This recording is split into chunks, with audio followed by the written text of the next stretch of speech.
Assassin's Creed is in an absolutely disastrous state right now. We know the Ubisoft and Tencent-backed company is called Vantage Studios, and they are going to be taking over the IP. But at the same time, it looks like now they are going through major leadership shakeups because the franchise boss has departed Ubisoft.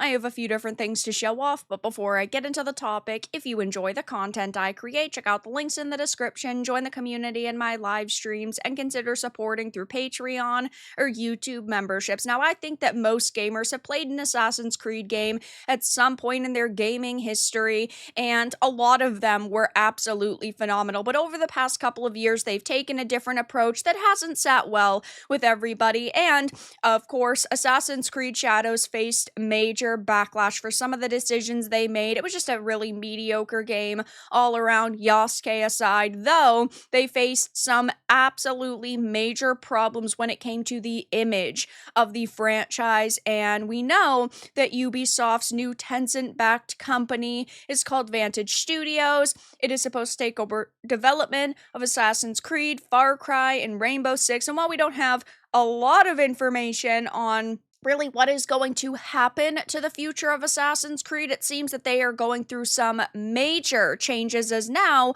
we know that the franchise boss has departed Ubisoft after roughly 20 years with the company. So Assassin's Creed franchise boss Marc-Alexis Cote has departed Ubisoft after a career spanning more than 20 years, IGN understands. The news comes just 2 weeks after Assassin's Creed, Ubisoft's biggest brand, became operated by Vantage Studios, the separate business entity formed by Ubisoft with a 25% stake from Chinese giant Tencent that will also now oversee future Far Cry and Rainbow Six games. Now, I, of course, am very curious to see what is going to happen with Tencent, because over the years they have invested a little in a lot of companies, and there's a lot of people that have a bit of a tinfoil hat theory that Tencent worked their way into Ubisoft and they basically helped the quickened demise or hastened demise of the company so that they could swoop in and seem like they're saving the day and really take control of a lot of these series. I don't know if I necessarily believe that was their intention from the get-go, but maybe down the line they saw, this is a really good opportunity to potentially get something at a much lower cost. And now they have this entity where they do have a significant stake and they do have a say in what is going to happen going forward. Tencent is not a company that I trust, just like NetEase, but at the same time, I can't imagine that they're going to make Far Cry and Rainbow Six and Assassin's Creed much worse than it already is.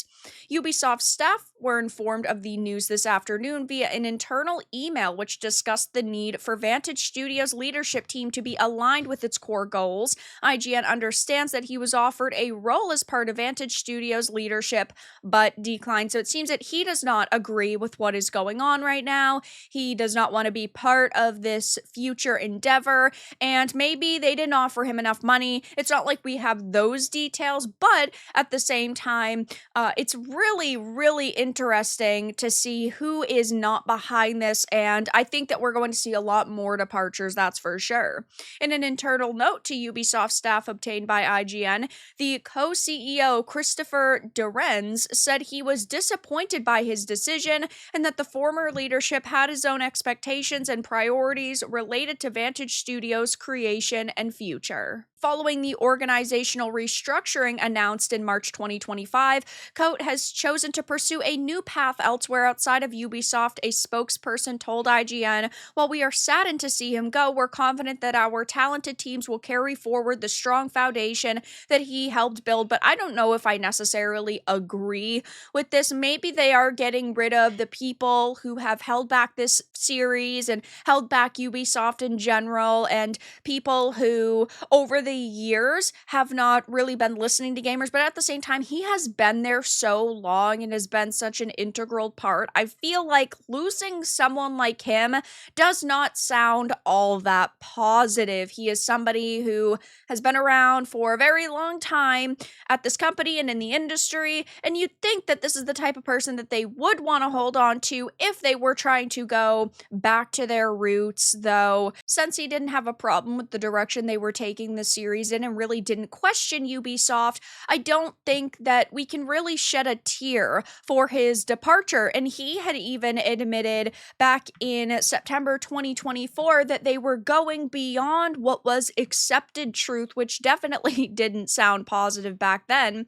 In an interview with the New York Times, of course, the interview where they basically went into it to attack gamers that Ubisoft used as a hit piece to attack its former fans and potential customers for Assassin's Creed Shadows, he revealed exactly what he and his team are doing with the game. We want people to be passionate about history. What does this mean? Stay true to well-documented moments and historical figures, but not shying away from having a critical point of view and defying cliches to go beyond what is accepted truth, which means historical inaccuracy, because Yasuke wasn't accurate, the setting wasn't accurate, the decisions that they made were not accurate, and this was the major problem with Shadows, is that they claimed it was historically accurate when it was not even close. This was always going to be a problem when they decided to choose a historical figure that you played as, and it didn't matter who it was, black or white or left or right, it was going to be controversial. And hey, clearly that didn't pay off for them, given they've talked about player numbers, but we've never heard hard sales figures. And I think that's because they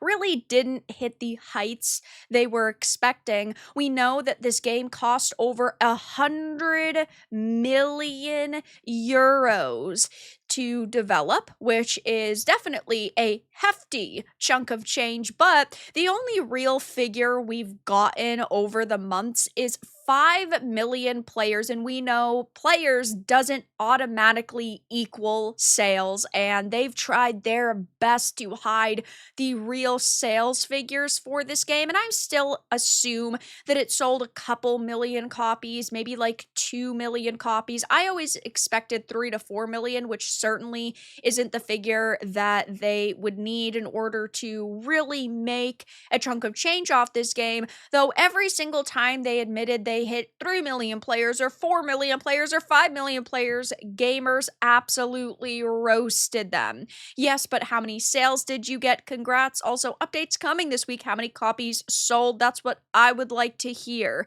Since day one, players, what about sales numbers? Wow, 5 million players, not copies. So yeah, we know that they've tried to talk a big game, but it doesn't seem like Assassin's Creed Shadows did exactly what they were hoping, and we still don't have solid sales numbers, and it just doesn't look like a good situation for this series. Knowing that he's gone now is definitely going to be worrying for some people, right? Are they going to get somebody 10 times worse to fill his shoes? Are they going to actually hire somebody who's been in the industry?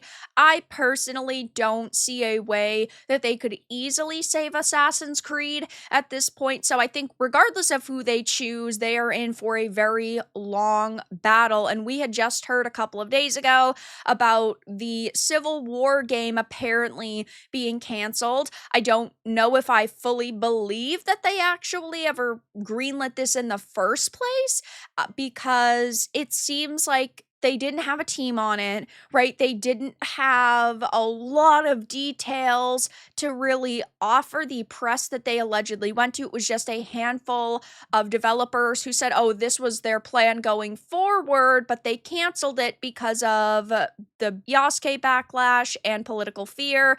I don't believe anything until I see it at this point, because it's very easy for a developer to go to a news outlet and say this is the case when they don't have to provide any evidence of that actually being the case. So, sources told GameFile that the Assassin's Creed Civil War concept would have followed a formerly enslaved man who joined the Assassin's Brotherhood after gaining his freedom, traveling west before returning to the post war South to fight for justice in a conflict that would, among other things, see him confront the emergence of the KKK. And apparently, 5 current and former employees said the project had early approval before executives killed it. One insider summarized the reason as being too political in a country too unstable. So it seems there are a lot of question marks surrounding this series at this point. If they're going to hire somebody who's going to be better, if they're just going to continue down the same old tired route, if Assassin's Creed will ever reach the heights it once was at, though a lot of gamers are definitely voicing how unhappy they've been, that's for sure. Praying the next person running AC will focus more on writing and story again. Hire someone that actually knows and cares about the sci-fi conspiracy lore, not imitating every trend. Probably got tired of sneaking through corporate bureaucracy instead of castles. They should promote the director of the Ezio trilogy. If he started after the RPG, then it's no loss. Hopefully they will focus on story again from 1 to 4. This is the best news we have received for the franchise. Got his ass fired didn't have the same ring to it. RPGs are the best in the series. There's more to do and more beautiful places. Even assassins outlive their creed. So I'll definitely be keeping my eye out for any more information. I'm curious to see if he actually makes a statement. Only time will tell, but I personally think Assassin's Creed is still a series that we should have no hope for until they've proven us wrong. But that's all that I really had to discuss in this video. Let everyone know your thoughts in the comments below. If you found this important and informative, make sure to give it a like, and if you didn't, give it a dislike. I appreciate your support either way, but I'll talk to you all again in the next video really soon.